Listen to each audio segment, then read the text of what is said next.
नमस्कार, बहुत स्वागत है आप सभी का बजट 2022 में। मैं हूं आपके साथ श्वेता मिश्रा अवस्थी और आपके साथ मैं विजेंद्र सोलंकी। सबसे अहम है, देखिए कल बजट आने वाला और आज हमने दिन भर चर्चा की अलग अलग सेक्टर को लेकर और प्री बजट अभी भी चर्चा जारी रहेगी। एक बड़ा पैनल हमारे साथ मौजूद है। हर सेक्टर को छूने की कोशिश इस लिहाज से भी बहुत जरूरी है क्योंकि बजट में हर सेक्टर को उम्मीद होती है, किसी को ज्यादा मिलता है, किसी को कम मिलता है और किसी को कुछ भी नहीं मिलता है। अब क्योंकि कोविड का काल के बाद विजेंद्र बहुत सारी उम्मीदें और ज्यादा बढ़ गई क्योंकि लॉस बहुत ज्यादा हुआ है जो पहले कभी नहीं देखा गया। अब ऐसे में उन उम्मीदों पर कितना खरा ये बजट उतरता है ये बेहद अहम रहेगा। और इसके अलावा इकोनॉमिक सर्वे की रिपोर्ट भी आज आ चुकी है। बिल्कुल हम दिखाएंगे, लेकिन कुछ सेक्टर हैं जिन पर फोकस बेहद जरूरी, जैसे स्वास्थ्य यानी कि हेल्थ, कृषि, एग्रीकल्चर। जिस तरीके से बीते कुछ सालों के अंदर देखा गया है कि कृषि पर इंडिपेंडेंसी बढ़ी है, जबकि वो डिपेंडेंसी बहुत ज्यादा होनी चाहिए लेकिन वो कम हो रही है, उस पर हम बात करेंगे। इसके अलावा एग्रीकल्चर से जुड़े जितने भी औजार हैं, बाकी चीजें, क्या उस पर थोड़ी बहुत राहत मिलेगी। एजुकेशन, नई पॉलिसी आई है, लेकिन जिस तरीके से कोरोना के काल में श्वेता ऑनलाइन पढ़ाई हुई है, उसको इस बजट में किस तरीके से आगे बढ़ाया जाएगा, इस पर भी हमारी नजर है। राजस्थान की बात करते तो जेम ज्वेलरी भी है, बहुत ज्यादा है, अहम रोल राजस्थान इसमें निभाता आ रहा है और उससे कितनी ज्यादा उस सेक्टर को उम्मीद है वो भी हम देखेंगे और उसमें भी हम बात करेंगे कि आखिर इन्हें उम्मीद कितनी ज्यादा है, पिछली बार में क्या कुछ मिला, क्या रह गया और इस बार उम्मीदें कितनी ज्यादा बढ़ गई हैं। एक बार गेस्ट को इंट्रोड्यूस कराना शुरू कर। बिल्कुल बिल्कुल, तो चलिए शुरुआत करते हैं। राजीव अरोड़ा जी हमारे बीच में है, पूर्व चेयरमैन है आरटीडीसी के, बहुत स्वागत है सर आपका। प्रदीप चतुर्वेदी जी है, कांग्रेस के प्रवक्ता है। आरपी विजय जी भी हमारे साथ है, बीजेपी के प्रवक्ता। क्योंकि केंद्र का बजट आ रहा है तो इस लिहाज से भी बहुत ज्यादा जवाब यहाँ पर देना भी पड़ेगा आरपी विजय जी को भी, जिसके लिए भी वो पूरी तरह से तैयार नजर आते हैं। दूसरे पैनल को इंट्रोड्यूस कराते हैं, हमारे साथ हैं रघुवीर पूनिया जी हैं, फाइनेंस एक्सपर्ट है, फाइनेंस के बारे में जानकारी उनसे लेंगे। हमारे साथ अरुण अग्रवाल जी हैं, कार्यकारी अध्यक्ष हैं फोर्टी के। हमारे साथ अनिल शर्मा जी हैं, एजुकेशन सेक्टर, उनसे शिक्षा के क्षेत्र में क्या कुछ उम्मीदें की जा सकती हैं इस बारे में फोकस रहेगा। बजट में क्या कुछ उम्मीदें हो सकती हैं श्वेता। बिल्कुल, और हम दूसरे पैनल से भी आपको रूबरू कराते हैं। बनेचंद जैन जी हैं, अध्यक्ष है एग्रीकल्चर ट्रेड एसोसिएशन से। क्योंकि जब हम एग्रीकल्चर की बात करते हैं तो खेती किसानी की बात करते हैं, अनाज की बात करते हैं, लेकिन इसके अलावा जो इलेक्ट्रिक आइटम है वो भी बहुत ज्यादा जरूरी होते हैं। छोटी छोटी चीजों में टैक्स बढ़ने घटने से भी बहुत ज्यादा फर्क पड़ता है। ऐसे में उम्मीद क्या लेकर आए हैं इस बार, क्या कल के बजट से उम्मीद है, उस पर भी हम उनसे बातचीत करेंगे। हमारे साथ रामपाल जाट जी है, किसान नेता है, किसानों की आवाज हमेशा बुलंद करते रहे और ऐसे में किसान, क्योंकि आंदोलन भी हुआ, बहुत कुछ देश ने बदला देखा है किसानों के जरिए, इस आंदोलन के जरिए। अब किसान क्या उम्मीद इस बजट से करते हैं, उसके लिए हम बातचीत करेंगे रामपाल जाट जी से। साथ ही ब्यूरो चीफ योगेश शर्मा जी भी है, क्योंकि देखिए कभी भी कोई बजट आता है तो वो राजनीति से छूता रहे, जरूरी ये हो ही नहीं सकता। और जब इलेक्शन हो देश में तो ऐसे में क्या बजट कहीं ना कहीं डायरेक्ट या इनडायरेक्ट तौर पर उस लिहाज से भी लाया जाएगा, कोई चीजें उन राज्यों को क्या खास कुछ दिया जाता है, उस पर भी चर्चा हम योगेश जी से करेंगे। लेकिन कहते हैं कि जयपुर की जान है जेम्स एंड ज्वेलरी, और उसमें चमक किस तरीके से इस बजट के जरिए बिखेरी जाएगी हम समझेंगे। हमारे साथ शुभांग मित्तल जी हैं, उनके जरिए समझेंगे। पूर्णमल अग्रवाल जी उद्योगपति हैं, उनसे हम समझेंगे कि डिटर्जेंट हो गया, साबुन हो गया, ऑयल हो गया, उसमें कितनी राहत की उम्मीद या फिर मार पड़ती हुई नजर आ सकती है। ये पूरा विश्लेषण हम उनसे लेंगे। जितेंद्र अग्रवाल जी हमारे साथ हैं, उनसे दरअसल हम समझेंगे कि जयपुर की रजाई, उसके साथ साथ टेक्सटाइल उद्योग और भी अन्य चीजें, उनसे जानेंगे। लेकिन श्वेता, शुरुआत करते हैं आर्थिक सर्वे की रिपोर्ट के आधार पर कि इस बार का जो आर्थिक सर्वे आया, अमूमन बजट से एक दिन पहले आता है, उसमें ना सिर्फ बीते साल में क्या कुछ हमने हासिल किया है वो जानकारी होती है, बल्कि अगले साल हम क्या कुछ हासिल करने वाले हैं वो भी जानकारी होती है। तो ग्राफिक्स के जरिए अपने दर्शकों को जरा बताते हैं कि आर्थिक सर्वे की रिपोर्ट इस बार की क्या कुछ कह रही है, क्योंकि जीडीपी का जिक्र आप बार बार करते हैं। बीते साल कितनी जीडीपी का अनुमान और इस साल कितनी जीडीपी हो सकती है, देखिए जरा। 2021-22 में देश की रियल जीडीपी ग्रोथ का अनुमान 9.2 है, ये 21-22। बिल्कुल, ये आरबीआई के 9.5% के अनुमान से कुछ कम है। जो आरबीआई ने अनुमान लगाया था उससे कम है, क्योंकि 9.2 है अनुमान, आरबीआई ने लगाया था 9.5%। हालांकि ज्यादा कम नहीं है, लेकिन हाँ फिर भी कहा जा सकता है कि जो आरबीआई ने सेट किया उससे थोड़ी कम है। 2022-23 यानी कि जो कल बजट आने और अगले बजट तक 8 से 8.5% की दर से जीडीपी ग्रोथ का अनुमान लगाया गया है, यानी कि 21-22 के मुकाबले 0.7% कम रहने का अनुमान। लेकिन इसको कितना अचीव किया जाएगा ये सवाल। बिल्कुल, और ग्रोथ का आकलन 70 से 75 अमेरिकी डॉलर भाव पर कच्चे तेल के आधार पर किया जा रहा है, यानी ये ग्रोथ इस आधार पर है। लेकिन अगर इसका रेट बढ़ता है, यानी 70-75 की जगह 80-90 होता है, तो ये और भी कम हो जाएगा। वर्तमान स्थिति को समझने की जरूरत है। बिल्कुल, और ये सबसे अहम है। हाँ। क्योंकि इस बार जो अभी वर्तमान स्थिति में जो कच्चे तेल के दाम है वो $90 के आसपास है। फिलहाल भाव करीब $90 के आसपास, तो हो सकता है कि फ्लक्चुएशन आपको जीडीपी के अंदर दिखाई दे। ये 8% की तरफ भी हो सकता है और 8.8% की तरफ भी हो सकता है। इधर 21-22 में अगर हम बात करें कृषि सेक्टर की, तो ग्रोथ का अनुमान यहाँ पर 3.9% है, यानी कृषि सेक्टर में ये ग्रोथ का अनुमान अभी लगाया जा रहा है। अब ये कितना ऊपर नीचे होता है, 21-22 का है, लेकिन हाँ पिछले साल का है, 21-22 का है, लेकिन अब आगे क्या कुछ होता है। लेकिन सबसे अहम तो इंडस्ट्रियल सेक्टर की अगर बात कर ले, काफी अच्छा बूम करता दिखाई दिया, 11.8% है ये भी 21-22 का है दरअसल, कि बीते साल के अंदर जो बजट पेश किया गया था आर्थिक सर्वे में, जो टारगेट अचीव किया गया वो लगभग 12% की ग्रोथ से इंडस्ट्रियल सेक्टर में ग्रोथ हुई है, और इसलिए 9.2%, इसलिए वो बीते साल का 9.2% कहा जा रहा है। अब सर्विस सेक्टर की ग्रोथ का अनुमान भी 8.2% का लगाया गया है इस आर्थिक सर्वे के मुताबिक।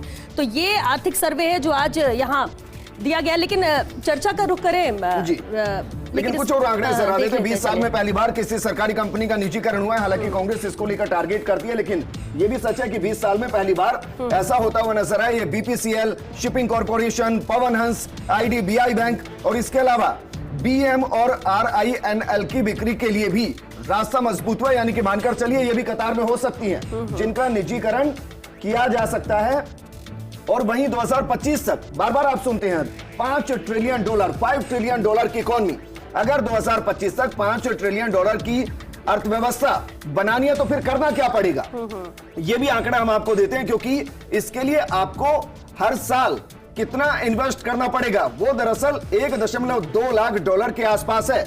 अगर उसको हम इन्वेस्ट करते हैं तब जाकर $5 ट्रिलियन की इकोनॉमी हम हासिल कर पाएंगे। लेकिन ये आंकड़े हैं, आंकड़े श्वेता कागजों में होते हैं, जमीनी हकीकत बहुत अलग होती है। देखिए इंफ्रास्ट्रक्चर पर जब हम $1.4 लाख प्रति वर्ष खर्च करेंगे तब जाकर हमारे देश की इकोनॉमी $5 ट्रिलियन होने की संभावना है। बिल्कुल, और ये आम जनता जो है वो जरूर समझना चाहती है। देखिए उन्हें लगता है कि उन्हें क्या फायदा मिला, क्या नुकसान है, बजट में उनके लिए क्या है। लेकिन क्योंकि सबसे अहम यहाँ पर यह है कि देखिए पैनल हमारे साथ मौजूद है, चर्चा का रुख करें। हमारे साथ ज्योति किरण जी भी जुड़ गई हैं, पूर्व अध्यक्ष है वित्त आयोग से, अक्सर मौजूदगी उनकी यहाँ पर रहती है, लेकिन अब क्योंकि वो जुड़ी हैं बाहर से, उनका ही रुख करते हैं। ज्योति जी, सबसे पहले तो इस इकोनॉमिक सर्वे को लेकर आपका रिएक्शन जरूर चाहेंगे।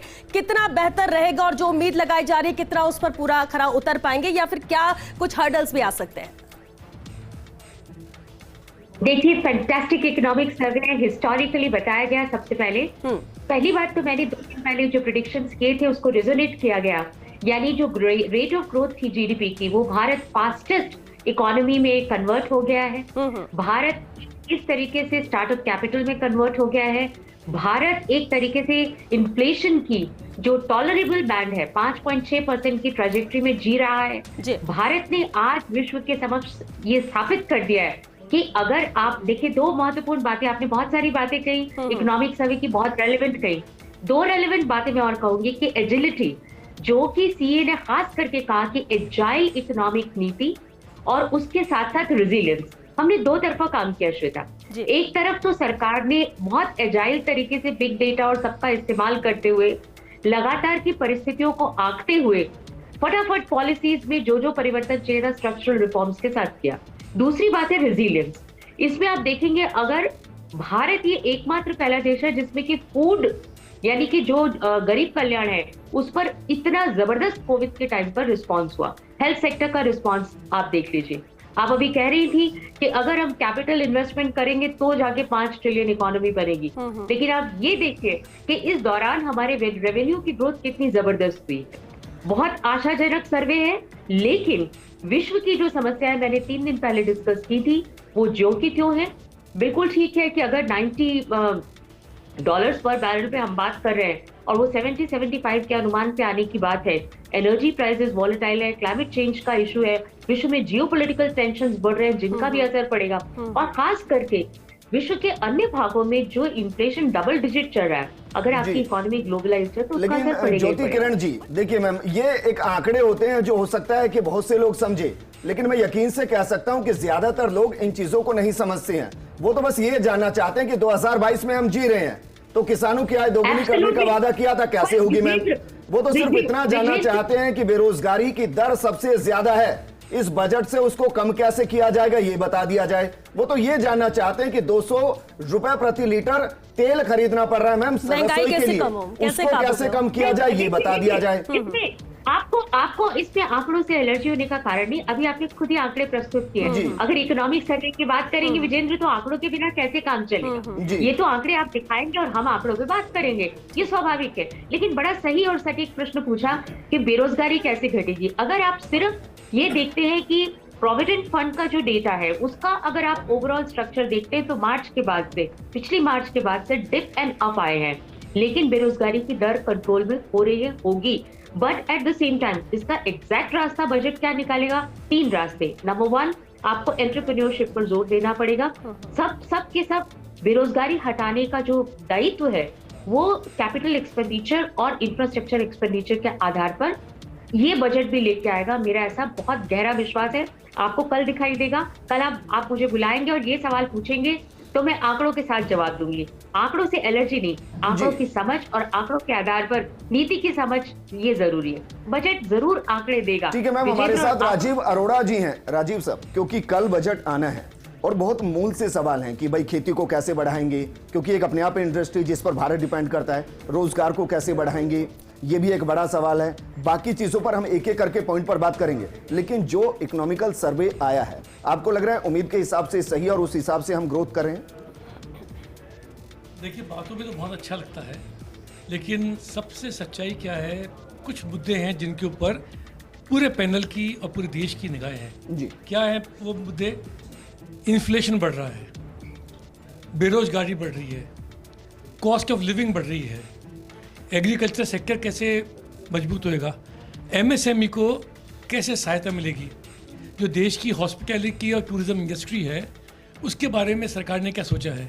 आपको मालूम है कि पिछले 2 वर्षों में अगर हॉस्पिटैलिटी और टूरिज्म में सबसे ज़्यादा रोजगार गए, 5 लाख से ज़्यादा रोजगार चले गए, 90,000 करोड़ से ज़्यादा का प्रतिवर्ष नुकसान हुआ। उसके बाद हैंड होल्डिंग करने की जगह जो बजट था वो 20% कम कर दिया, 2,500 करोड़ की जगह बजट 2,019 करोड़ कर दिया। हम बात करते हैं इनोवेशन की, R&D की बात करते हैं, उसका बजट 35% कम कर दिया। अगर आप इनोवेशन नहीं करोगे, अगर आप टूरिज्म सेक्टर को हैंड होल्डिंग नहीं करोगे, एमएसएमई को फ़ायदा नहीं मिलेगा, तो रोज़गार कैसे होएगा? आज की तारीख में तो जैसे मनरेगा चलता है गाँव के अंदर, वैसे ही अर्बन एम्प्लॉयमेंट की गारंटी की कोई स्कीम आनी चाहिए जो लोगों को रोज़गार मिले। महिला को क्या चाहिए? महंगाई कम हो, उसका गैस का जो चूल्हा है वो सस्ता उसको मिले। युवा को क्या चाहिए? उसको रोज़गार चाहिए। मेरे जैसे उद्योगपतियों को क्या चाहिए?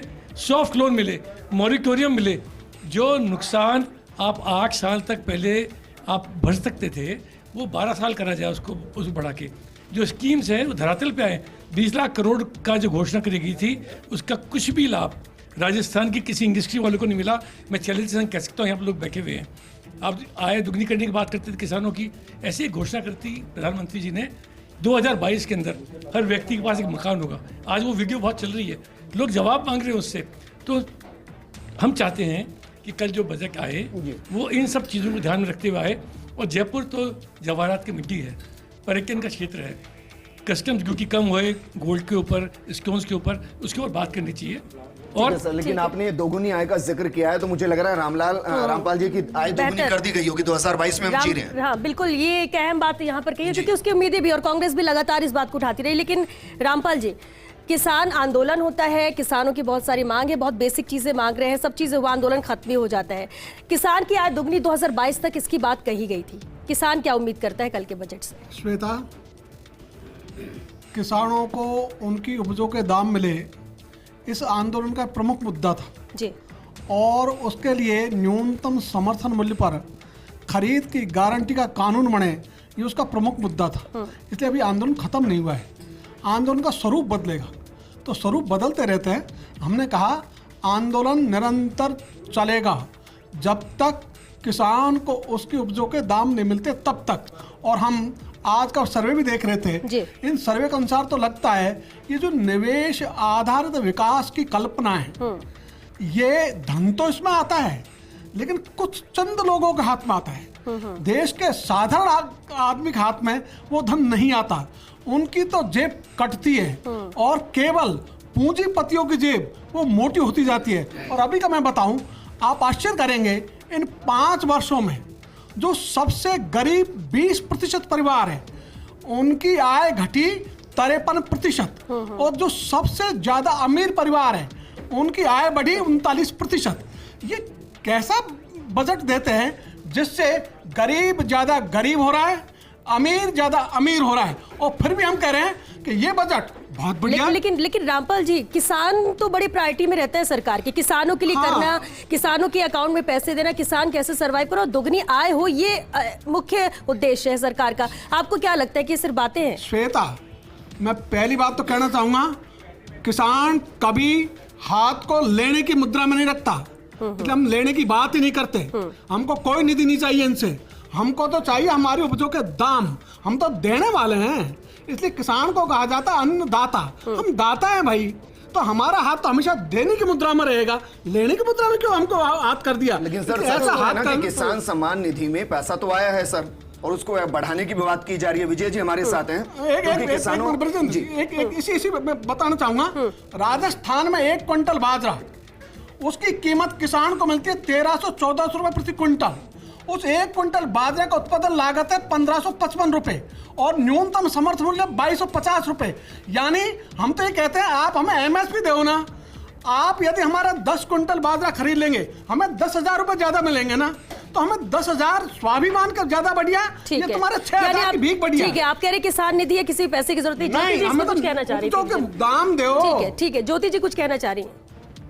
देखिए, ऐसा है कि रामपाल जी ने जो सेंटिमेंटल बातें कही, उन सेंटिमेंटल बातों के आधार पर नहीं, 1 मिनट रामपाल जी, आपने अपनी बात कहने, मेरी बात कहने दीजिए। आप जो मुझे मेरी बात, तथ्य है, बाकी लोगों का वो सेंटिमेंटल है। ये कहाँ का तरीका हो गया?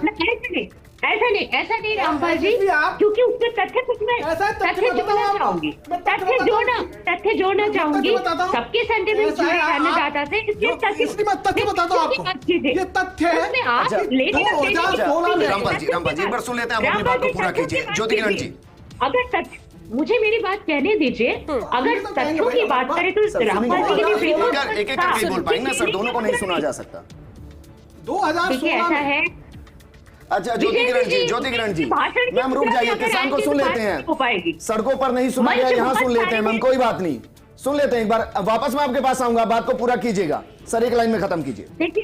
2016 का बजट 2022 तक होगी आय दोगुनी, हमारी आय घटी है आंकड़ों में। ठीक है सर, अब जवाब ले लेते हैं। ज्योति किरण जी जवाब दीजिए मैम। भाई देखिए, स्पष्टता की बात है कि इसमें इन्होंने कहा, लेकिन इन्होंने क्रेडिट ईजिंग की जरा भी बात नहीं कि मैं आंकड़ा प्रस्तुत करी उसका उत्तर दें कि पिछले 1 वर्ष में 7.36 लाख करोड़ जो क्रेडिट्स डिसबर्स हुए हैं एग्रीकल्चरल सेक्टर को डाइवर्सिफिकेशन के लिए और अन्य चीजों के लिए, उसकी इन्होंने कोई चर्चा नहीं की। पहले क्रेडिट ईजिंग की बात की। 2022 में किसानों की आय दोगुनी होनी थी, हुई या नहीं? हाँ या ना मैम? 2022 में प्रधानमंत्री आवास योजना पर हर घर पर, हर सिर पर छत होनी थी, आई या नहीं मैम? सीधा सवाल है। देखिए, अभी आपने किसानी की बात की, मुझे इस तरह से रैमलिंग नहीं, मुझे पूरी बात कहने दीजिए। सबसे इंपॉर्टेंट बात है कि जिस प्रदेश में हम हैं वहां लोन्स को क्षमा करने की बात की गई थी, उस पर रामपाल जी प्रश्न नहीं करते, और तब मैं सेंटिमेंटलिटी की बात दिलाती हूँ तो तथ्यों की बात करते हैं। तथ्य सिलेक्टिव नहीं होते रामपाल जी, तथ्यों को तथ्यों की तरह रखें, तथ्य सिलेक्टिव नहीं है, और राजस्थान की तथ्य ठीक से समझते जानती है। ज्योति किरण जी, ये तो तथ्य ही है मैम कि 2016 में कहा गया था कि 22 तक आय दोगुनी कर दी जाएगी, ये तो बजट का हिस्सा है। देखिए ऐसा है, देखिए बिल्कुल एब्सोल्युटली, और आप बजटों का पूरा स्वरूप देखिए, उस पे एग्रीकल्चरल एक्सपेंडिचर देखिए। आप तथ्यों के बारे में तथ्यों की बात कीजिए, आप लेने और देने की अगर बात करते हैं तो क्रेडिट्स के बारे में भी बात कीजिए, किसान सम्मान निधि के बारे में भी बात कीजिए। मैम रुके, वापस आऊंगा मैं। पुनिया जी, इस बजट में, सॉरी विजय जी, क्या इस बजट में एमएसपी को लेकर कानून आ सकता है? किसान सम्मान निधि की राशि को बढ़ाया जा सकता है, या फिर कुछ और किसानों से जुड़ी घोषणाएं हो सकती हैं? क्योंकि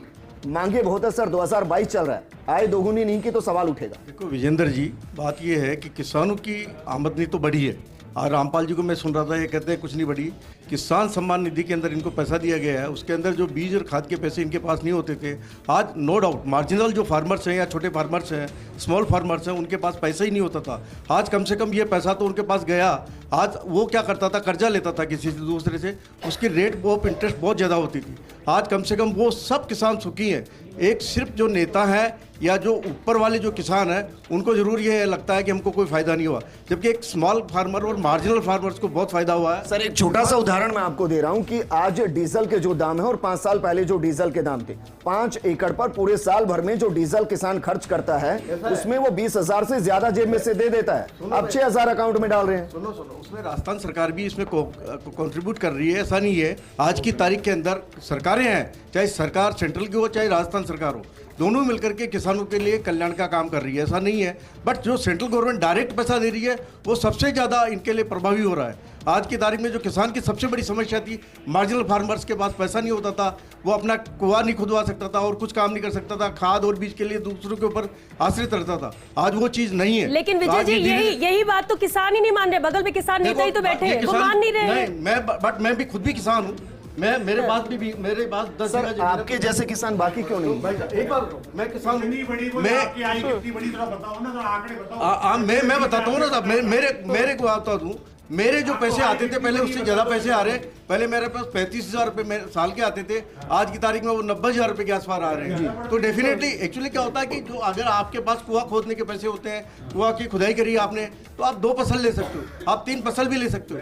आज ये सब चीजें ये है, तो ये धीरे धीरे इनको करना पड़ेगा। दूसरी चीज क्या होता है कि हम ट्रेडिशनल खेती कर रहे हैं। आज की तारीख में हमको ऑयल सीड्स की है या कोई इस तरीके की खेती करें जिससे हमको पैसा बहुत ज्यादा है, तो आज की तारीख हम ट्रेडिशनल खेती में चल रहे हैं। सर एक आंकड़ा सर बताइए, मुझे ब्रेक के लिए रुकना है श्वेता, जरा बताइए बीते 1 साल के अंदर सर किसान कितना ऐसा है जो खेत से शहरों की तरफ पलायन कर गया है?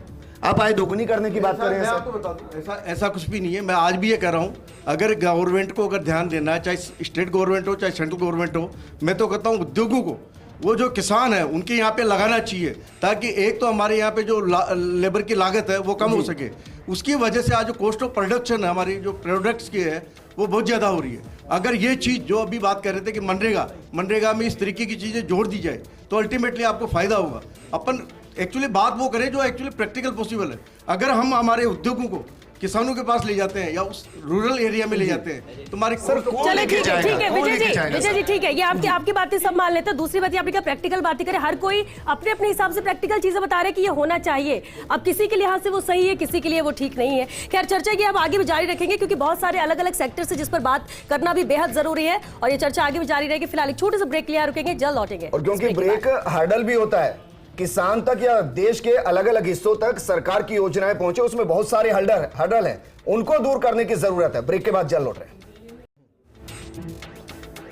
ब्रेक के बाद आपका स्वागत है। अब चंद घंटे बचे हैं और सुबह 11 बजे बजट आ जाएगा। उससे उम्मीदें बहुत ज्यादा है, लेकिन किस सेक्टर को क्या कुछ फायदा होगा और क्या वाकई में ये बजट अलग अलग सेक्टर के लिए बूस्टर डोज देता हुआ रोजगार को उत्पन्न करते हुए अर्थव्यवस्था को गति देगा, सवाल यही। और इसलिए बेहद खास पैनल को हमने यहाँ बैठाया ताकि आप ये समझ सके कि सेक्टर की डिमांड क्या है और क्या उनको पूरा कर पाना मुमकिन है। बिल्कुल, और ब्रेक पे जाने से पहले हम कृषि को लेकर बात कर रहे थे, लेकिन इससे पहले अगर हम पिछले बजट की बात करें तो हेल्थ सेक्टर पर फोकस था क्योंकि कोविड काल है, किस तरह से स्थितियां बनी थी उसे बेहतर करने की कोशिश थी। लेकिन एजुकेशन सेक्टर बेहद अहम है और क्योंकि अनिल शर्मा जी हमारे साथ हैं एजुकेशन सेक्टर से। अनिल जी, इस कोविड के टाइम में हमने देखा है, देखिए हेल्थ सेक्टर को तो बूस्टअप करने की कोशिश की गई, लेकिन एक एजुकेशन सेक्टर भी है जो बहुत ज्यादा प्रभावित रहा है। बच्चे स्कूल कैसे जाए, 1.5-2 साल कितना लैग हो गया है और सबसे बड़ी बात है जो ओनर्स है उनके लिए भी बड़ी मुश्किलें आई हैं। क्या उम्मीद कल के बजट से कर रहे हैं आप लोग? नहीं, अभी सर्वेक्षण आ गया ना, उसमें साफ बताया गया बजट को कम कर दिया गया, तो बड़ी अच्छी उम्मीद है और डूबेगा। शिक्षा का जो स्तर थोड़ा बहुत बढ़ रहा था वो और डूब जाएगा। बजट को कम किया गया है, 18% जीएसटी का इसमें संकेत दिए गए हैं। एक भी स्कूल खोलने की कोई घोषणा नहीं की गई है। मैं प्राइवेट सरकारी नहीं जोड़ रहा, मैं शिक्षा के क्षेत्र का व्यक्ति हूं तो पूरी शिक्षा को एक दृष्टि से देख रहा हूं। एक भी बच्चे के लिए, गरीब या पैसे वाले के लिए कुछ नहीं किया गया। 100 सैनिक स्कूलों की बात कही गई है इसमें, वो भी पीपीपी मोड पे या प्राइवेट सेक्टर में दिए जाएंगे, अर्थात आदमी की जेब से पैसा लगना है। तो ये समझ लीजिए कुछ है ही नहीं देखने को। और मैं एक आम आदमी के रूप में कहूं तो बर्बादी की एक कील और आ गई। लेकिन उम्मीद क्या करते हैं? उम्मीद तो लगाए बैठे, उम्मीद तो लगाना ही था ना। नई एजुकेशन मैम समझिएगा, नई एजुकेशन पॉलिसी आई है, इसमें बहुत सारे बदलाव है। आप समझिए 6 क्लास से ऑनवर्ड्स में वोकेशनल एजुकेशन का था, यानी एक पूरा ढांचा बदलना था। अब जब एक ही पैसे का बजट नहीं, जो बजट था वो भी कम हो गया, तो वो तो ढांचा बदलना बंद हो जाएगा, तो आपकी नई एजुकेशन पॉलिसी कल्पना रहेगी, वो लागू ही नहीं हो पाएगी। पाएगी? आप बताइए, बिना बजट कुछ हो ही नहीं सकता। जो टीचर्स की भर्तियां 1.5 करोड़ टीचर्स की कमी चल रही थी वो पूरी नहीं हो पाएगी, तो कुछ नहीं होना है। यानी सब अधूरा जो पहले से उससे भी हाँ, कम। उससे भी खराब होगा। अच्छा, देख उससे भी लेना नीचे। आप। हाँ, ये दिए आज के सर्वेक्षण में दिए। ठीक है, यानी कि लेकिन एजुकेशन आपने एक सेक्टर लाइन बड़ी से अच्छी कही कि बजट के बिना कुछ नहीं होता है। बने जी हमारे साथ हैं। बने सर, खेती और खेती को करने वाले औजार, कहते हैं कि हाथ नहीं होता तो फिर रोजगार नहीं होता। ऐसे ही अगर औजार नहीं होगा तो खेती नहीं होगी। खेती को लेकर आपको क्या कुछ लग रहा है कि इस वक्त की मुश्किलें क्या हैं और उनको इस बजट के जरिए समाधान किस तरीके से मिल सकता है? अभी प्रधानमंत्री जी ने ये बात कही थी कि किसानों की आय हम दुगुनी कर देंगे, ठीक है, परंतु इन्होंने टैक्स कर दिया 3 से भी ज़्यादा।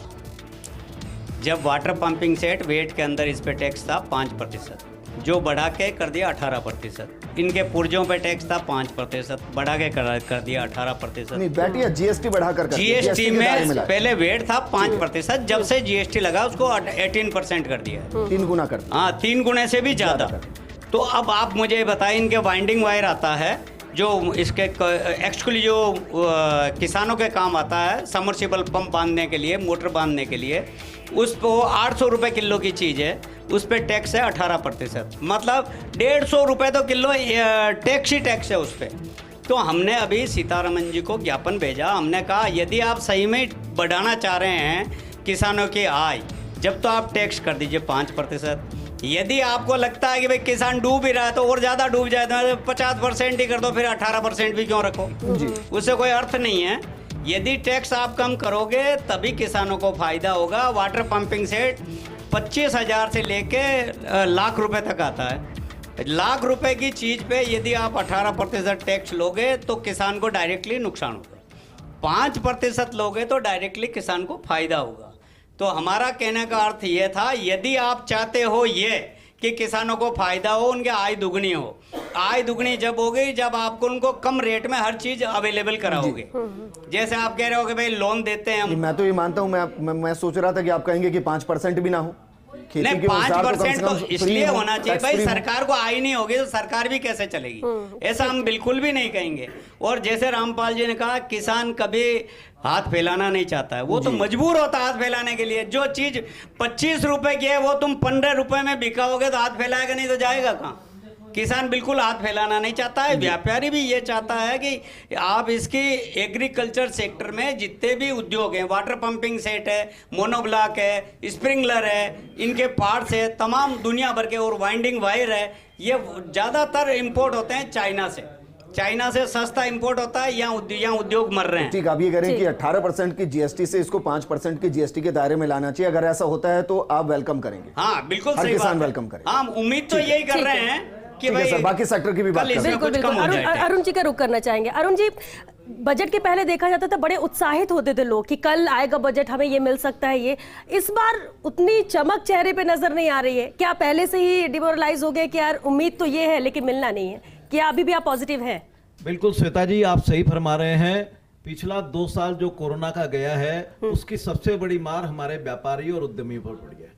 ऐसे में इस बार जो पिछली बार जब फर्स्ट कोरोना की लहर आई थी, मैं आपको बताऊंगा, राजीव जी बोले थे 20 लाख करोड़ का जो पैकेज दिया गया उसमें 3 लाख करोड़ एमएसएमई के लिए दिया गया। लेकिन राजस्थान का, जो कि मैं भी एक इंडस्ट्रियल सेक्टर से बिलोंग करता हूं और एमएसएमई से बिलोंग करता हूं, किसी इंडस्ट्रीज को कोई भी ऐसा फायदा नहीं हुआ है। कोई मोरेटोरियम बेनिफिट जो मोरेटोरियम पीरियड पिछली बार था उससे उल्टा हम उद्यमियों पर ब्याज की मार पड़ी है। उसके कारण कुछ 2 महीने का 3 महीने का मोरेटोरियम पीरियड उसको बढ़ा के सुप्रीम कोर्ट 1-2 महीना और बढ़ाया था, लेकिन उसके ब्याज की हमको जो डबल मार पड़ी है उससे उद्यमी और हो गए और सप्लाई चेन हमारी टूट चुकी है।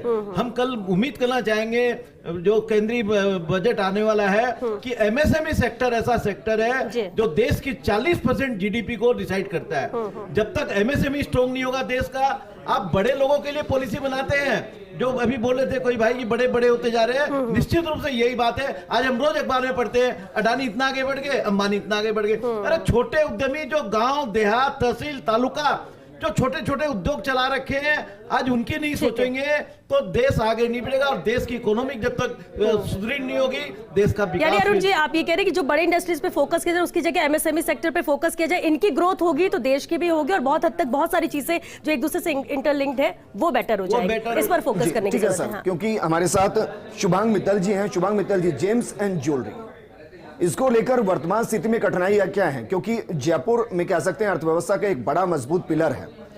क्या डिमांड इस बार की जा रही है इस बजट में जिनको पूरा होना चाहिए और उससे जेम्स एंड ज्वेलरी का व्यापार आगे बढ़ता हुआ नजर है और जो लड़खड़ा रहा है वो हर्डल्स दूर हो? जेम्स एंड ज्वेलरी ये कहना चाहूँगा कि जनता के ऊपर काफ़ी भार डाला गया है। पिछले 6-7 सालों में जनता के ऊपर इतना भार डाला गया है, जैसे अभी जीएसटी की बात करें, जीएसटी से पहले वैट था 1%, अब इन्होंने जीएसटी कर दी 3%। कस्टम ड्यूटी है गोल्ड पे वो 7.5% है, वो 5% होनी चाहिए जी। ऐसे ही अगर कोई आम जनता अपने सोना लेकर के अगर हम लोगों के पास आती है और कहती है मेरा इससे जेवर बना दें, उस पर जीएसटी 18%, जो कि बहुत ज़्यादा है। आरबीआई ने ईएमआई बंद कर दी। अब आप बताइए, कोई आदमी को 10 लाख रुपए का गहना लेना है, 1-1 लाख रुपए की 10 ईएमआई वो करना चाहता है, आरबीआई ने उसको भी बंद कर दिया। एक साथ उसके ऊपर वो 10 लाख रुपए का गहना लेने का पैसा नहीं है, अब वो क्या करेगा? तो मेरी तो यही उम्मीदें हैं कि धीरे धीरे करके जनता अच्छा, पैन कार्ड का भी एक बड़ा इशू और है। एक पैन कार्ड का बहुत बड़ा इशू है। 2 लाख रुपए पैन कार्ड की लिमिट कर रखी है। अब आप देखिए 2 लाख रुपए में आज आएगा कितना सोना? मात्र 40 ग्राम सोना आएगा। मैं चाहता हूँ पैन कार्ड की लिमिट भी बढ़ा करके 5 लाख कर दी जाए जी। इस तरह छोटी मांग है वित्त मंत्री महोदय से। अच्छा, ज्योति किरण जी क्योंकि हमारे साथ जुड़े हैं। ज्योति किरण जी, अभी जो जेम्स एंड ज्वेलरी का जिक्र करें मैम, कम शब्दों में बताइए, कोई संभावना दिखाई दे रही है 7.5% से 5% करने की, 3% से 1% करने की, या फिर जो 18% है उसको खत्म करने की, कुछ दिखाई दे रहा है? विजेंद्र, मैं पहले 3 चीजों का उत्तर पहले देना चाहूंगी। एक, किसी ने एजुकेशन के बारे में कहा, तो एजुकेशन की जो न्यू पॉलिसी है उससे रिलेटेड जितने रिफॉर्म्स इस बार आए हैं, ये बात पैंडेमिक की वजह से है कि स्कूल्स पर जो आपदा आई है, लेकिन प्राइमरी एजुकेशन और बाकी एजुकेशन सेक्टर में स्टेट्स भी इक्वली हकदार हैं, जिम्मेदार हैं। तो मुझे लगता है कि ये एक कलेक्टिव एफर्ट होना चाहिए, क्योंकि पूरे देश की एक पूरी पीढ़ी से प्रभावित होने वाली है। तो मैं निश्चित तौर पे कल शिक्षा के बजट में एक्सपेंशन की उम्मीद करती हूँ। सेकेंड पॉइंट जो भाई ने कहा कि हमने जो मझौले उद्योग हैं, मुझे लगता है कि एक क्रांतिकारी तरीके से पूरे उद्योगों के साथ में जिस प्रकार से पिछले इसमें क्रेडिट की ट्रीटमेंट दी गई, वो विश्व में उसका उदाहरण दिया जा रहा है। नहीं तो आप मुझे बताइए कि मैन्युफैक्चरिंग सेक्टर में 12% की, 11.5% की ग्रोथ इकोनॉमिक सर्वे में दिखी है, वो कैसे दिखती? इसमें बिल्कुल पूरे तरीके से प्रोसेस रिलेटेड जो दिक्कतें हैं उनको सुलझाने की जरूरत है, और इसलिए सर्वे में भी इंडिकेट किया है, और मेरी भी ये पक्की तरह से अपेक्षा है कि प्रोसेस रिलेटेड दिक्कतें, I am underlining, process related दिक्कतें जो क्रेडिट में हैं उन पर हमें काम करना है, और मुझे उम्मीद है कल जरूर इस पे रास्ता दिखाई देगा। तीसरी इंपॉर्टेंट बात जो आपने जेम्स एंड ज्वेलरी सेक्टर के लिए कही है, जितने भी छोटे उद्योगों की डिमांड्स हैं उनको लेकर के वित्त मंत्री से बातचीत लगातार राजस्थान के उद्योगपतियों की हुई है, और उसका कुछ ना कुछ अंश आपको वहां पर जरूर दिखाई देगा, क्योंकि मेजर बात ये है कि जिन स्टेट्स में जो जोन्स बिल्कुल इंपॉर्टेंट है उन पर ध्यान दिया जाएगा। देखिए अहम, और यही उम्मीदें किया भी जा रहा है, और ये कल के बजट में नजर आए तो शायद चेहरे भी खिल उठेंगे जो ये उम्मीद लगाकर बैठे हुए हैं। रघुवीर पुनिया जी हमारे साथ फाइनेंस एक्सपर्ट है। वापस आएंगे आपके पास। रघुवीर जी, एक सबसे अहम बात है, देखिए हर कोई चाहता है फाइनेंशियली स्ट्रांग हो, नहीं है तो फाइनेंशियली सपोर्ट मिल सके, सरकार से मिले या फिर इंडस्ट्री से मिले, जहां से भी स्कोप बन सके। अब कल बजट के बाद कहीं खुशी कहीं गम तो हो गई, कहाँ आपको नजर आता है कि खुशी होगी और कहाँ लगेगा कि खाली हाथ ही बैठना पड़ेगा? श्वेता जी, मैं चार्टर्ड अकाउंटेंट होने के नाते जो एक मिडिल क्लास को एक उम्मीद रहती है कि बजट में इनकम टैक्स से राहत मिलेगी, तो गवर्नमेंट ने एक EWS की कैटेगरी बना रखी है, इकोनॉमिक वीकर सेक्शन, जिनको सरकार रिजर्वेशन देती है।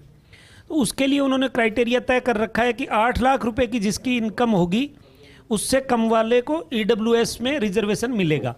तो मेरा ये मानना है कि 8 लाख रुपए तक की इनकम के ऊपर टैक्स भी नहीं होना चाहिए। ऐसा नहीं होना चाहिए कि एक तरफ तो आपको उसको EWS डिक्लेयर कर रहे हो और दूसरी तरफ उसी से ही टैक्स वसूली कर रहे हो।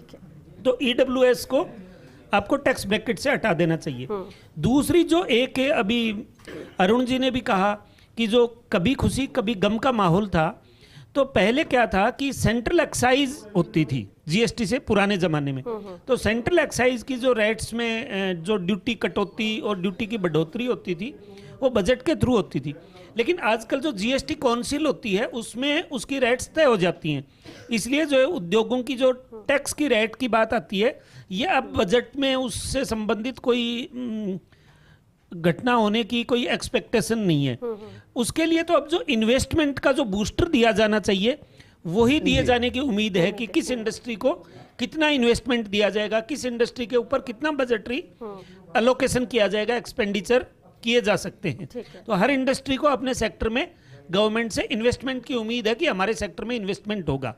इसके अलावा एक हाउसिंग लोन जो अभी 1.5 लाख रुपए तक की हाउसिंग लोन पर इंटरेस्ट की छूट मिलती है, तो अब 1.5 लाख रुपए में कहीं कोई जो खास करके मेट्रो शहरों की बात करूं मैं, जो करीब हमारे 35 बड़े शहर हैं, जयपुर, बेंगलोर, कलकत्ता, बम्बई, और वहां पर 1.5 लाख रुपए के ब्याज में आपको 15 लाख रुपए का लोन मिलता है, और 15 लाख रुपए में कहीं घर वहां पर उन शहरों में अब मिलता नहीं है। अगर आप एक 1 बेडरूम का भी फ्लैट लो, सर आप ये कह रहे हैं कि 1.5 लाख को बढ़ाकर 2 लाख, 3 लाख या 5 लाख करना चाहिए? कम से कम 3 लाख तो होना ही चाहिए, 5 लाख हो तो एक ठीक है सर, वापस आपके पास आएंगे। हमारे साथ जितेंद्र खंडेलवाल जी हैं। जितेंद्र खंडेलवाल जी, सर जयपुर की रजाई वैसे तो फेमस है, लेकिन अब सर्दी का मौसम भी जा रहा है धीरे धीरे, तो आपको लग रहा है कि रजाई पर जो भी जीएसटी लगता है, बाकी चीजें जो हर्डल हैं वो दूर होंगे?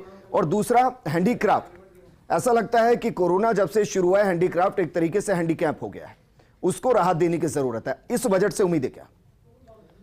सर आपके प्रश्न का जो जवाब देने, मतलब प्रश्न जो है उसका जवाब देने से पहले मैं कहूँगा कि इस बजट में लेक्चर की जगह मैन्युफैक्चरिंग के ऊपर ध्यान देना चाहिए सरकार को। होता यह है कि सुबह से शाम तक जनता को कहानी किस्से सुनाए जाते हैं कि तुम्हारे साथ में ऐसा होगा, वैसा होता नहीं है। पिछले 2-5 साल से तो हम सिर्फ लाखों की बातें करते हैं, लाखों करोड़ की बात करते हैं, लेकिन जनता के पास कौड़ियों की व्यवस्था नहीं है। मैं रजाई व्यवसाय से जुड़ा हुआ हूँ, अपने हैंडीक्राफ्ट से जुड़ा हुआ हूँ, छोटा व्यापारी हूँ। मैंने ये देखा है कि मेरे साथ के जो भी व्यापारी है आज बहुत तकलीफ में है जी, उनकी कोई सुनने वाला नहीं है। केवल टैक्स की बात नहीं है, मैंने देखा है कि हमने सुना है कि अंग्रेजों के ज़माने के अंदर सूदखोरी होती थी, आज सरकार सूदखोर के रूप में काम कर रही है। मैंने पूरे पैनल में देखा है कि कोई भी आदमी 18%, 28%, 5%, 7%। मैं ये कहता हूँ कि मैन्युफैक्चरिंग को इतना बढ़ाओ कि हमारा दुश्मन देश जो चाइना है उस तरीके से दुनिया के लोग हमारे आए। आज चाइना की इकोनॉमी क्यों बढ़ रही है? चाइना की इकोनॉमी इसलिए बढ़ रही है सर, मैं आपका समय लूंगा 2 मिनट का। नहीं सर, मेरे पास समय की कमी है सर। चाइना की इकोनॉमी इसलिए बढ़ रही है क्योंकि हमें बजट में यही चाहिए कि हमारे को मैन्युफैक्चरिंग सेक्टर को प्रमोशन देना चाहिए। हकीकत बताइए कि इस बजट में चाहिए क्या? सर हमें मैन्युफैक्चरिंग के लिए छूट चाहिए, मैन्युफैक्चरिंग के लिए जो टैक्स जो लग रहे हैं, जो जितने भी तरीके से परेशानी सामने आती है, कोई सुनने वाला नहीं है, अधिकारी सुनने वाले नहीं है, हर जगह पे चाहिए क्या सर बजट? सर हमें टैक्स कम होना चाहिए। दूसरा, ऐसी कोई व्यवस्था होनी चाहिए कोरोना काल के बाद में कि व्यापार कैसे बढ़े, मतलब व्यापार अब घर बैठे कैसे बढ़े, क्योंकि अब स्थिति ऐसी है कि सर सरकार सोचेगी तो व्यापारी क्या सोचेंगे? सरकार व्यापारी चाहिए क्या सर? सर हमें ऐसी व्यवस्था चाहिए, आज टेक्नोलॉजी बढ़े, टेक्नोलॉजी ऐसी बढ़े। सर मेरा निवेदन यह है कि मैं बात बाहर कर रहा हूँ बजट से, लेकिन मेरा निवेदन यह है, आपसे निवेदन है, सुनिए आप। सर मुझे लग रहा है मैं आपकी थोड़ी हेल्प कर दूं, 2 पॉइंट बताइए जो बजट से चाहिए। सर हमें एक तो टैक्स में छूटी, जयपुरी रजाई है 12% का टैक्स है। दूसरी बात में जयपुरी रजाई के बाद में आज जैसे हम राजस्थान के अंदर है, राजस्थान में आज पूरे वर्ल्ड के अंदर फेमस है जयपुर की रजाई जी, लेकिन आज भी कोई ऐसा प्लेस नहीं है, आज भी एनक्रोचमेंट करके लोग फैक्ट्री बना रहे हैं। जितेंद्र जी ठीक है, आप लेकिन टैक्स वो में भी रियायत वहीं आ चाहते गए, हैं। उन्होंने हाँ। कहा कि पूरा पैनल जीएसटी की बात कर रहे हैं, अंत में उनको भी जीएसटी में ही रिबेट परसेंट पर ही आ चाहिए। गया। लेकिन योगेश जी क्या है बात, देखिए बजट से उम्मीद सबको है, बजट भी कल पेश होगा, लेकिन 5 राज्यों में चुनाव भी है, इसका इम्पैक्ट कितना इस बजट में नजर आएगा, डायरेक्टली या इनडायरेक्टली? देखिए श्वेता, मुझे लगता है पॉपुलिस्टिक बजट की उम्मीद की जा रही है 5 राज्यों के चुनाव के मद्देनजर, और एक राज्य तो ऐसा है जिसके रिजल्ट से पूरे देश की राजनीति हिलती है, उत्तर प्रदेश। तो वो मिनी राज्य या मिनी इंडिया भी कहा जाता है राजनीति के लिहाज से। तो एक पूरा जो 5 राज्यों के चुनाव को देखें तो वो तो उम्मीद है, आचार संहिता अपनी जगह है, लेकिन बजट ऐसे कुछ चीज़ें ऐसे निकल के आती हैं जो पूरे देश के अंदर बहुत महत्वपूर्ण रहती है। थोड़े दिनों पहले किसान आंदोलन हमने देखा, तो मुझे ऐसा लगता है कि किसान के हित में कुछ बड़े फैसले देखने को मिल सकते हैं। ग्रामीण अर्थव्यवस्था को मजबूत करने की दिशा में कुछ बड़े फैसले केंद्रीय सरकार ले सकती है, क्योंकि बजट पर पूरी तरह मोदी की छाया नजर आएगी। खुद प्रधानमंत्री पूरे बजट पर वॉच कर रहे हैं किस तरह से इस बजट के अंदर इस बार लोग लुभावन और तमाम जो देश में जो कोरोना के बाद के हालात पनपे हैं, जो ये कहा जा सकता है कि जिस तरह निराशा का भाव पैदा हुआ लोगों में, तो वो फिर से उत्साह का संचार लोगों में हो, तो बीजेपी का जो मूल वोटर है, मध्यम वर्ग जो रहा है हमेशा से और बीजेपी से वो खिसका है कुछ राज्यों के चुनाव में हमने देखा, तो वो वोटर फिर से बीजेपी से कैसे जुड़े उस पर भी फोकस विशेष तो तौर पर इसलिए है। से मान सकते हैं कि उतने कड़वे घूंट शायद पीने ना मिले अगर इस तरह से देखा जाए तो। बिल्कुल पूर्णमल जी, सर डिटर्जेंट वैसे तो धोने के काम आता है, साबुन भी गंदगी सफाई करने का काम करता है, तो आपको लग रहा है इस बजट में कुछ ऐसी अच्छी चीजें इस सेक्टर से जुड़ी होंगी कि जो भी दिक्कतों की गंदगी है वो साफ हो जाएगी? ज्योतिकिरण जी नमस्कार। फर्स्ट कोरोना काल में साबुन बिकता सर बूम को प्लीज थोड़ा सा ऊपर रखिए। फर्स्ट कोरोना काल में 30 रुपए किलो साबुन बिकता था हाथ धोने का और कपड़े धोने का। सेकंड में बिका 80 और आज बिक रहा है 100। तो आपने आयातित रिफाइंड तेल पे ड्यूटी कम कर दी, क्रूड पाम ऑयल पे कम नहीं की, इंडस्ट्रीज बंद है, 500 फैक्ट्रियां राजस्थान में बंद है। गरीब आप कहते हो साहब हाथ 2 दिन में 3 बार, काहे से धोएगा? किससे धोएगा साबुन? साबुन ही 100 रुपए किलो खरीदने जाएगा। यदि आप सारी इंडस्ट्रीज बंद कर दी है, आप आयातित रिफाइंड को रोक लगा के क्रूड पाम ऑयल पे ड्यूटी कम करके उसको इंपोर्ट करें, तो उसका बाय प्रोडक्ट जो फैटी एसिड है, एसिड ऑयल है, वो कम मिलेगा, ज़्यादा मिलेगा, तो साबुन की रेटें अपने आप कम हो जाएगी। खाने के तेल पे जीएसटी 5%, साबुन पे 18%। हाथ धुलवा लो पब्लिक से दिन में 3 बार। हाँ ठीक है, तो कोरोना की तीसरी लहर आ गई है। सर आप चाह रहे हैं कि जीएसटी कम हो या जीएसटी से हटी? सर आयातित रिफाइंड तेल पे वो बंद होना चाहिए, क्रूड पाम ऑयल आना चाहिए। ठीक है, आयातित रिफाइंड पे तो इन्होंने ड्यूटी कम कर दी है जी, क्योंकि वही बड़े घरों से आता है। अडानी के इनके बाहर लगे हुए प्लांट और यहाँ की इंडस्ट्री सारी बंद पड़ी है। आप हल्दिया जाके देखो, गांधी धाम जाके देखो, इधर कानपुर जाके देखो, सारी फैक्ट्रियां बंद पड़ी जी, टोटल फैक्ट्रियां बंद पड़ी। क्या चाहिए बजट में, क्या होना चाहिए? इसको क्रूड पाम ऑयल को पे ड्यूटी कम करनी चाहिए और रिफाइंड तेल पे ज्यादा करनी चाहिए जी, और साबुन पे जीएसटी 5% करो कम से कम कपड़े धोने पे। तो हिंदुस्तान लीवर पे भी 18%। वही हिंदुस्तान लीवर का साबुन बिक रहा है 200 रुपए किलो, उससे हाथ धोएगा वो? आम आदमी धुलवा लो हिंदुस्तान लीवर के साबुन से हाथ। जी है ये कोरोना दर्द है, ये कोरोना और नहीं फैल रहा तो और फैल जाएगा। अच्छा सर यदि डिटर्जेंट से हाथ धोएगा, वो डिटर्जेंट से यदि हाथ धोने लग गए ना, उसके हाथ ही पूरे हो जाने हैं, हाथ ही खत्म हो जाने हैं। तो आदरणीय कहते हैं ना सर कि पैसा हाथों का मैला उससे साबुन के जरिए धोया जा रहा है। ठीक है प्रदीप जी, दर्द तो है अब, क्योंकि विपक्ष में होने के नाते आप कमियां नहीं सुनना चाहते। कांग्रेस के प्रवक्ता है, आप समझने ये चाहेंगे कि उम्मीद आप क्या कर रहे हैं, क्या बेहतर होना चाहिए? सजेशन तो आप लोग ने भी दिए ही होंगे बजट से पहले। हेलो जी, देखिए श्वेता जी, अभी जो बहस हो रही है और चर्चा चल रही है, मैं इस बारे में कहना चाहता हूं कि जो सभी पहले से मौजूद हैं उन सबकी जो डिससेटिस्फैक्शन लेवल है वो आप देख ही रहे हैं। सवाल मेरा ये है कि जिस बात को लेकर हम चर्चा कर रहे हैं, जिस बजट को लेकर हम बात कर रहे हैं, उस बजट की अहमियत क्या है? जो सरकार सालाना बजट की जगह अध्यादेश के माध्यम से चीजों को बदलती रहती है, बीच बीच में अपनी सुविधानुसार नए नए नियम कानून लाती है, जब चर्चा ही नहीं होती, लोगों से बात नहीं होती, आप समझिए कि इस सरकार ने इस बजट के आने से पहले ना तो किसी बड़े व्यापार संघों से कोई बात की है, ना किसी संघों से बात की है, ना व्यापारिक प्रतिष्ठान बात की है। मैं समझता हूं जब आपका संवाद नहीं है, बातचीत नहीं है, तो मेरा मानना है इस बजट की कोई महत्ता नहीं है। मेरा मानना यह है कि ये सरकार, इसकी नीयत में खोट है, ये किसी से चर्चा नहीं करके अपनी मनमर्जी से इस सरकार को चलाती है। और जहां तक देखिए बात, सभी लोग बैठे हैं, उन सब से सरकार से संवाद किसी लेवल पे स्थापित ही नहीं हो रहा है। जब आपको ही बजट देना है तो इस बजट की चर्चा करने का सार्थक कोई बात समझ में आती है, तो मैं समझता हूं इस बहस का भी हम खुद खुश हो सकते हैं, लेकिन मुझे नहीं लगता कि इस सार्थक बहस का कोई परिणाम आने वाला है। सरकार को जो करना है सरकार करेगी, लेकिन मुझे लगता है कि प्रदीप जी ने अपनी बात रखी। राजीव जी एक लास्ट और फाइनल कमेंट। महत्वपूर्ण बात है प्रदीप जी ने कही है। अभी ज्योतिकिरण जी बोल रही थी कि राजस्थान के उद्योग के लोगों से सीतारमन जी ने बात करी है। मैं फेडरेशन ऑफ राजस्थान एक्सपोर्टर्स का अध्यक्ष हूँ, हमसे किसी ने कोई बात नहीं करी। मुख्यमंत्री जी सबसे बात करते हैं।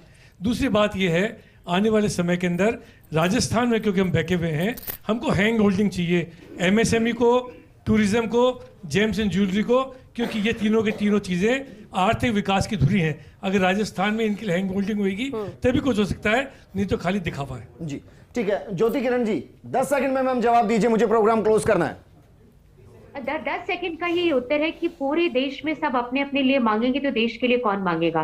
देश की फिस्कल मैम, देश भी तो एक आदमी से जुड़कर ही बनता है मैम। जी 10 सेकंड का वक्त दीजिए, 10 सेकंड का वक्त दीजिए, प्लीज दीजिए, अनइंटरप्टेड दीजिए। जी सबसे महत्वपूर्ण बात है कि हमें इन्फ्लेशन की व्यवस्था को देखते हुए फिस्कल डेफिसिट का कंट्रोल करते हुए इन सब सेक्टर्स पे काम करना है। राजीव जी को मैं स्पष्टतः बता दूं कि जीएसटी काउंसिल में टैक्सेशन के लिए रिप्रेजेंटेशन सभी मुख्यमंत्रियों का होता है, सारी काउंसिल का होता है। राजीव जी को अपनी बात वहां कहनी चाहिए, उनके माध्यम से वित्त मंत्री जी से सब लोग मिलते हैं, ये बात हुई है।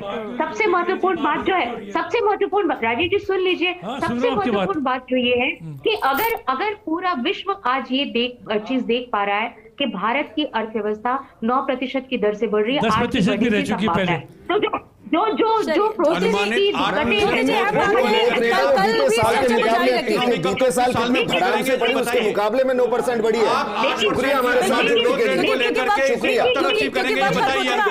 आप सभी का शुक्रिया इस चर्चा में शामिल होने के लिए। लेकिन देखिए, ज्योति जी ने एक बात की कि हर कोई अपने अपने लिए मांगेगा तो देश के लिए कौन मांगेगा?